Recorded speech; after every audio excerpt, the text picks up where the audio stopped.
My grandmother rioted, confronted the pastor. They put her out of the church. I mean, it's just crazy. This is my heritage. But I never realized how much I carried. And when I began to ask the Lord, show me my blind spots, it was the N-word that started popping up, and I realized how ingrained it was into my vocabulary. Now, there's a game that people play, kids play, where they run up to a door, knock on it or ring the doorbell, and run away. We used to call that nigger knocking.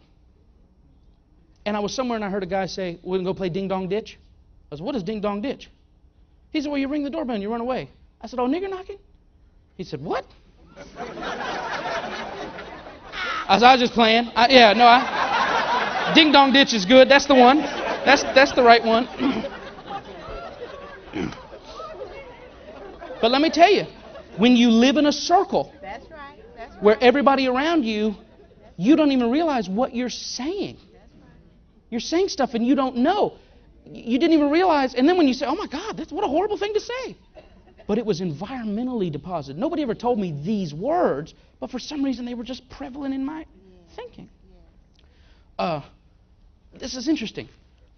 When white people in my world would confront another white person, very interesting thing. I said, where were you, man? I almost got in a fight at the red light. What happened? Some old boy said something, he hopped out of his truck. And listen to me now. There's a thing that people carry around in their cars. They call it like a billy club. Right. But where I was growing up, that was a nigger stick. I had my nigger stick with me. And again, when that's your whole world. Now remember, the guy told me, you'll always be better than a black man. I said, no way. But yet I carried this unrealized, unknown thing around with me. Had no idea that it even existed. One of the worst ones. One of the worst things, and I didn't realize it till I was little, or till I was grown.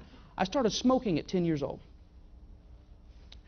And there is a prejudice based on, like we said, supposed characteristics of black people among white people about their lips being big. And you don't even realize you carry this stuff. And I never smoked before, but I remember smoking, and some 16-year-old gave me a cigarette, and I smoked it. And I got the back of the cigarette wet. Now, any of you who are professional smokers, you never get it wet. It's always, it's dry. And the worst thing to ever share a cigarette is some of you, there's saliva all over it, the blood of Jesus. And this guy said to me, and again, nobody ever said hate black people. But I gave him the cigarette back, and this is the most horrible thing you could say. But I didn't realize it at the time. He said, man, you nigger lit my cigarette. I said, I did what? You got the thing all wet. And I just walked through life from now on, gave someone a cigarette. I said, man, don't nigger lit my cigarette. And it wasn't until I moved to Atlanta that I was like, oh my God. What was I thinking? Oh my God. But if a tree falls and there's nobody there to hear it, amongst my white ears, operating in ignorance, based on supposition, a residual environment from parents who went through the civil rights movement, by grandparents. Listen to me. The history of the word nigger it just means black. Negro, Niger, Negrone, it's just black. It comes from French. And if you go back to before 1800, it was everywhere. And nobody was offended by it.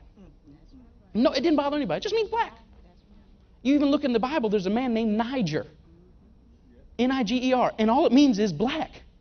He was just a black guy. It's like in the hood now, and I didn't even know this, but when I went to Atlanta, they called really dark-skinned people blue.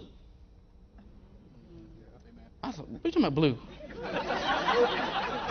And my pastor was like, he's not black, he's blue. I said, no, he's black. No. And there's even division that exists if you're a light-skinned black person versus a dark-skinned black person. See, white people, if all you've ever been in is your world, you think it's black and white. But even you get over on that side, and you're 3 shades darker than somebody else, even among that, there's a discrimination there. See, I got my elephant out now. We're going to deal with some stuff.